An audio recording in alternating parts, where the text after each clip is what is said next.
Bismillahirrahmanirrahim. Assalamualaikum warahmatullahi wabarakatuh.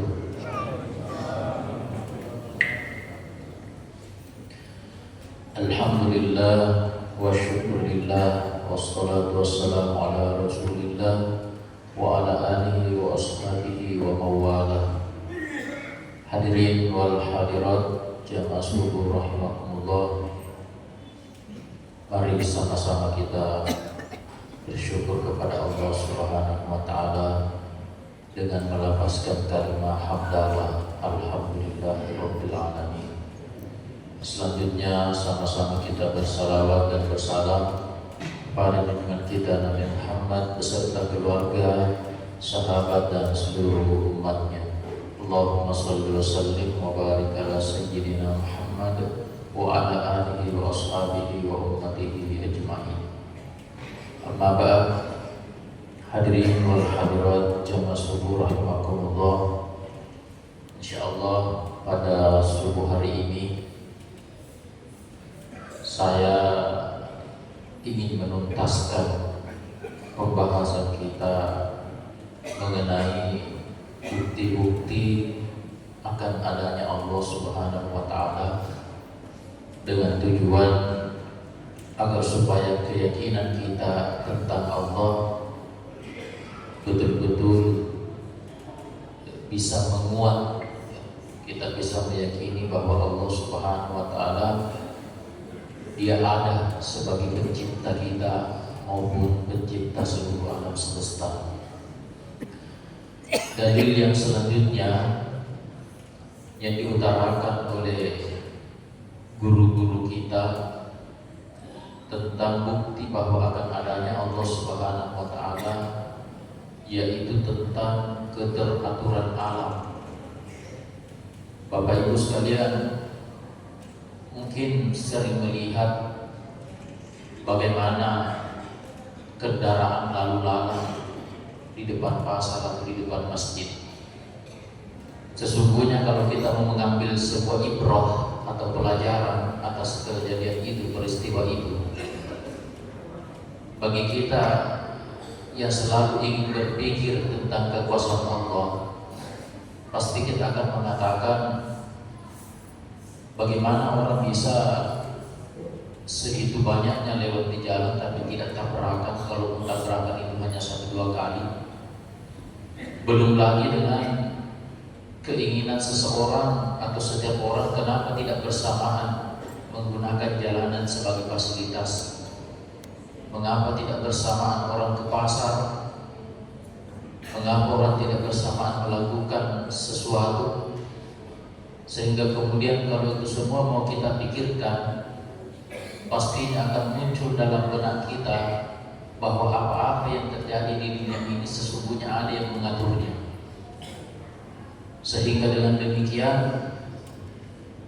pengatur yang kita maksud di sini adalah sosok zat yang mana Dia maha sempurna. Kenapa disebut maha sempurna?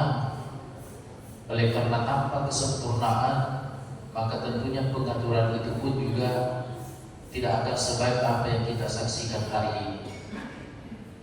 Jarak antara matahari dengan bulan saja dalam kitab tafsir surah Al-Fatihah itu dijelaskan bahwa sekiranya jarak bumi dengan matahari berpindah dari yang semestinya, anggaplah jarak matahari saat ini dengan bulan itu bertambah sekian sentimeter saja. Kalau dalam kitab Samudra Al-Fatihah itu 10 cm saja berpindahnya dari tempatnya saat ini, jarak antara keduanya. Kalau bertambah jaraknya, maka dipastikan bumi ini akan membeku dan seluruh makhluk yang ada di dalamnya akan mati karena kedinginan. Sekiranya jarak matahari dengan bumi saat ini berkurang, anggaplah berkurang 10 cm saja, maka bumi ini akan meletus, akan meledak karena panasnya. Yang artinya apa? Kita semua makhluk hidup di bumi ini pastinya akan binasa. Belum lagi kalau kita melihat galaksi-galaksi yang ada di luar sana, yang sampai detik ini kita yang ada di masjid ini belum pernah melihatnya secara langsung, kecuali para astronomi yang pernah terbang sampai ke atas angkasa sana. Mereka melihat bagaimana bintang-bintang yang berdekatan ini tidak mengalami benturan. Mengapa tidak terjadi benturan antara satu planet, antara bintang yang satu dengan bintang yang lainnya? Adalah jawabannya karena ada yang mengatur itu semua. Kalau demikian, sekiranya kita sepakat bahwa ada yang mengaturnya, maka tentunya yang mengaturnya ini adalah zat yang sangat luar biasa menghadapnya. Dan itulah yang kita sebut sebagai Tuhan, pencipta alam semesta. Bahkan sekiranya kita berpikir, meneliti lebih dalam, untuk diri kita saja manusia ini dirancang sangat luar biasa bentuknya. Sangat luar biasa ciptaan Allah Subhanahu wa taala tentang kita manusia ini.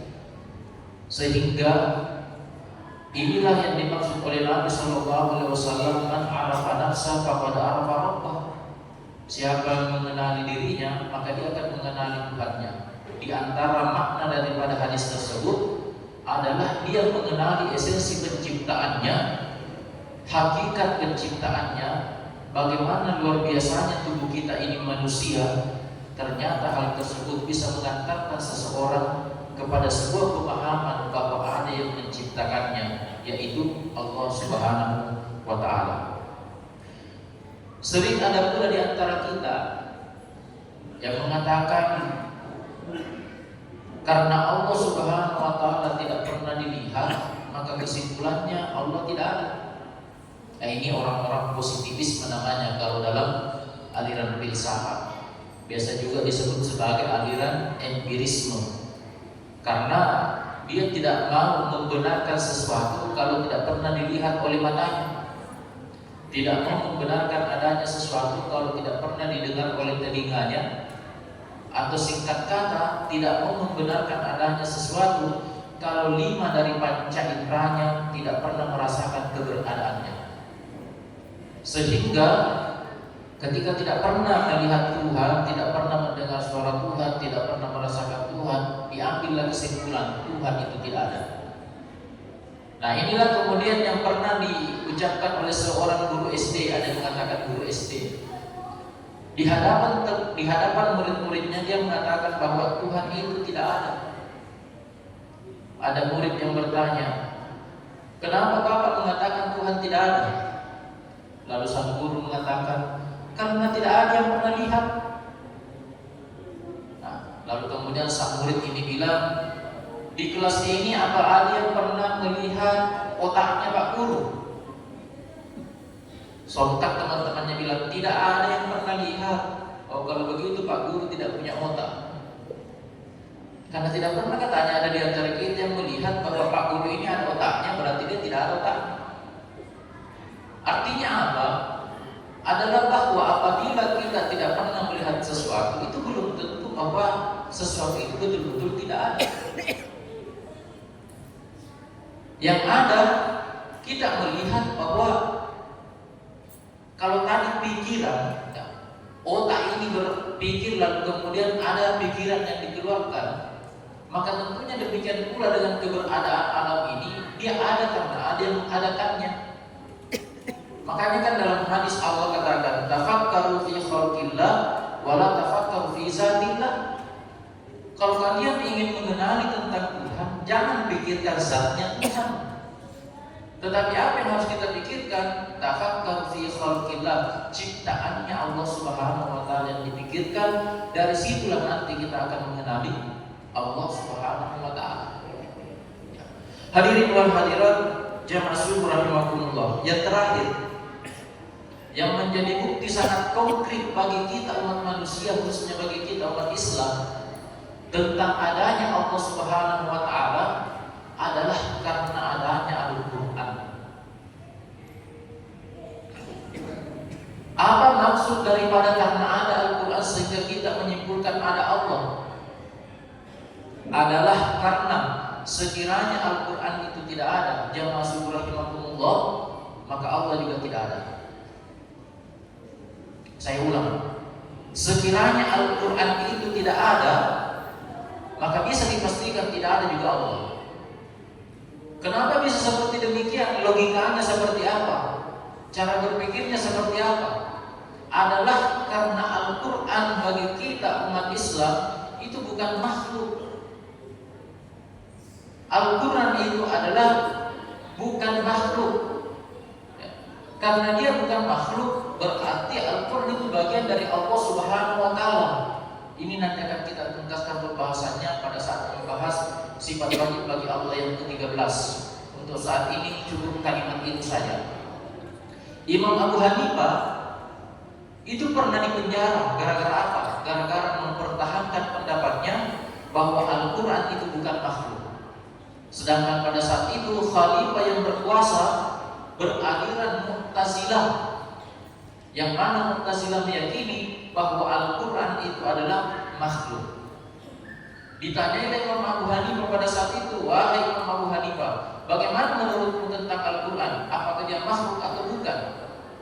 Imam Abu Hanifah bersikuku dengan pendapatnya, sebagaimana pendapat ulama-ulama sebelumnya, baik itu tabi'in, sahabat maupun Nabi SAW. Kesimpulannya adalah Al-Quran bukan makhluk. Pada saat itu Imam Abu Hanifah dipaksa, wahai Imam Abu Hanifah, katakan bahwa Al-Quran itu makhluk. Tapi Imam Abu Hanifah tetap bertahan pada pendapatnya, hingga akhirnya apa? Dipenjara beliau sampai bertahun-tahun lamanya. Kenapa Imam Abu Hanifah tidak mau mengatakan Al-Quran itu sebagai makhluk? Oleh karena beliau menganggap sekiranya Al-Quran itu adalah makhluk, maka sifat wajib bagi Allah yang mutakallimun, yang maha berbicara, maha berfirman, itu pastinya akan menjadi cacat logika atau cacat di dalam berpikir. Nah, sehingga Al-Quran ini, apa kata Allah di dalam Al-Quran? Afala yatadabbarun Al-Quran? Mengapa kalian tidak berpikir mentadabburi isi Al-Quran? Walau kana min indi ghairillah lawajadu fihi ikhtilafan katsira. Andai saja Al-Quran itu bukan dari Allah Subhanahu wa Ta'ala, pemilik kesempurnaan, lawajadu fihi ikhtilafan katsira. Dalam bahasa Arab ketika menggunakan huruf lam yang disebut sebagai lam taukid, itu adalah penegasan. Lawajadu, maka pasti kalian akan menemukan kekurangan, ketimpangan, pertentangan di dalamnya. Jadi kata Allah, sekiranya Al-Quran itu bukan ciptaan Allah yang maha sempurna, maka kalian pasti menemukan ketimpangan, pertentangan di dalam Al-Quran itu. Tapi karena Al-Quran adalah kalam ilahi, yang mana pemiliknya adalah maha sempurna, sehingga tidak ada pertentangan atau kekeliruan di dalam Al-Quran. Yang terakhir, selain daripada itu, orang-orang kafir pernah mengatakan di hadapan Rasulullah, ya Rasulullah, ya Muhammad, sesungguhnya Al-Quran itu adalah buatanmu. Dia bukanlah buatan zat yang engkau yakini keberadaannya, yang engkau katakan dia maha sempurna. Orang-orang kafir yang mengatakan seperti ini. Al-Quran itu adalah buatanmu Muhammad, bukan buatan Allah yang engkau anggap sempurna itu. Lalu kemudian apa kata Allah di dalam Al-Quran? Di dalam surah An-Nisa, di dalam surah Al-Isra ayat 88. Apa kata Allah Subhanahu wa Ta'ala? La in yattamatil insu wal jinnu ala ayyatu bimithli hadzal Qur'an. Katakan kepada orang-orang kafir ini Muhammad, sekiranya mereka tidak percaya bahwa Al-Quran itu adalah kalam Allah, pemiliknya maha sempurna, suruh mereka berkumpul, manusia dan jin, untuk apa? Mendatangkan kitab sama persis dengan Al-Quran atau kualitasnya sama dengan Al-Quran. Tetapi apa yang terjadi kata Allah? La ya'tuna bimithlihi walau kana ba'dhum li ba'dhin zahira.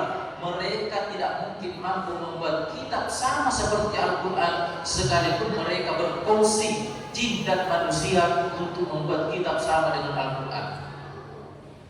Di kesempatan lain, orang-orang kafir ini diberikan challenge, bahasanya sekarang anak challenge. Diuji orang-orang kafir. Kalau kalian tidak percaya bahwa Al-Quran itu adalah buatan Allah dan Allah Subhanahu wa Ta'ala yang Maha Sempurna, tidak usah satu Al-Quran yang kalian bikin, 10 surah saja. Coba kalian orang-orang Arab yang ahli bahasa Arab buat Al-Quran atau buat surah 10 saja yang isi dan muatannya sama dengan Al-Quran. Ternyata mereka tidak mampu juga. Hingga akhirnya apa kata Allah Subhanahu wa Ta'ala? Kalau tidak mampu juga buat 10, satu surah saja. Wa in kuntum fi raibin mimma nazzalna ala abdina. Jikalau kalian orang-orang kafir masih meragukan bahwa Al-Quran itu datangnya dari Allah Subhanahu wa Ta'ala yang Maha Sempurna, coba kalian datangkan satu surah saja sama dengan Al-Quran. Fa'tu bi suratin min mithli wa da'u syuhada'akum min dunillah. Silahkan panggil seluruh manusia, panggil seluruh jin untuk kalian bersama-sama membuat Al-Quran satu surah saja sama dengan Al-Quran. Muncullah pada saat itu salah seorang kafir Quraisy yang bernama Musailamah Al-Kazzab. Dia buat surah Al-Fil, Mal-Fil, wa ma adraka mal-fil. Mirip-mirip ya dengan Al-Qari'ah. Al-Qari'ah, Mal-Qari'ah, wa ma adraka mal-Qari'ah. Jadi dia buat juga Al-Fil, gajah. Mal-Fil, apa itu gajah? Wa ma adraka mal-Fil, apa yang dimaksud dengan gajah? Jadi dia buat juga surat sama katanya dengan Al-Quran. Yang kedengarannya bagi kita yang non Arab ini enak kedengarannya. Bahkan lebih enak kedengarannya daripada Al-Quran ini. Kena pil. Tapi dari segi makna orang-orang Arab pada saat itu mengetahuinya. Nah, makanya Allah katakan in kuntum shadiqin. Kalau kalian merasa bahwa diri kalian itu benar, mampu membuat satu surah saja, silakan buat. Tapi apa yang terjadi jamaah subuh rahimakumullah? Fa illam taf'alu wa lam taf'alu. Tidak mungkin kalian mampu melakukan hal demikian. Mengapa tidak mampu melakukan hal demikian? Karena sekali lagi Al-Quran itu bukan buatan makhluk. Dia adalah kalam ilahi, firman dari zat yang maha sempurna, yaitu Allah Subhanahu wa Ta'ala. Hadirin jamaah subuh rahimakumullah. Maka dari itu, kalau kita mengaku bahwa seorang muslim lalu kemudian tidak percaya akan adanya Allah, padahal kita sudah bergaul dengan Al-Quran sedemikian rupa, maka sesungguhnya kita perlu bertaubat meminta ampun kepada Allah. Karena jangan sampai tanpa sadar kita sesungguhnya kurang meyakini keberadaannya, padahal senantiasa kita bergaul dengan kalamnya, dengan firmannya, yaitu Al-Quranul Karim. Terima kasih atas segala perhatian, mohon maaf atas segala kekurangan. Mari kita akhiri dengan sama-sama berdoa. Astagfirullahaladzim, astagfirullahaladzim, astagfirullahaladzim. Asyhadu an la ilaha illallah wa asyhadu anna Muhammadan rasulullah. Amin. Bismillahirrahmanirrahim. Alhamdulillahirabbil alamin. Wassallallahu ala sayyidina Muhammadin wa ala alihi wa sahbihi wasallam. Allahumma ighfir lana dzunubana wa dzunuba abaina wa ummahatina wa ajdadina wal muslimin wal muslimat wal mu'minina wal mu'minat al ahya'i minhum wal amwat. Innaka sami'un qaribun mujibud da'awat wa ya qadil hajat. Allahumma arzuqna fahman nabiyyin wa hibdal mursalin wa ta'atan wa ilhaman minal malaikatil muqarrabin. Allahumma jal hadha jam'ana jam'an marhuma wa tafarruqana min ba'dihi tafarruqan ma'suma. Rabbana dhalamna anfusana wa illam taghfir lana wa tarhamna lanakunanna minal khasirin. Allahumma faqihna fid din wa 'allimna at-ta'wila. Rabbana atina fid dunya hasanah wa fil akhirati hasanah wa qina adzaban nar. La ilaha illa anta subhanaka inna kunna minadh dhalimin. Wa sallallahu ala Muhammadin wa ala alihi wasallam. Walhamdulillahi rabbil alamin. Taqabbal du'ana ya Allah bisirril Fatihah.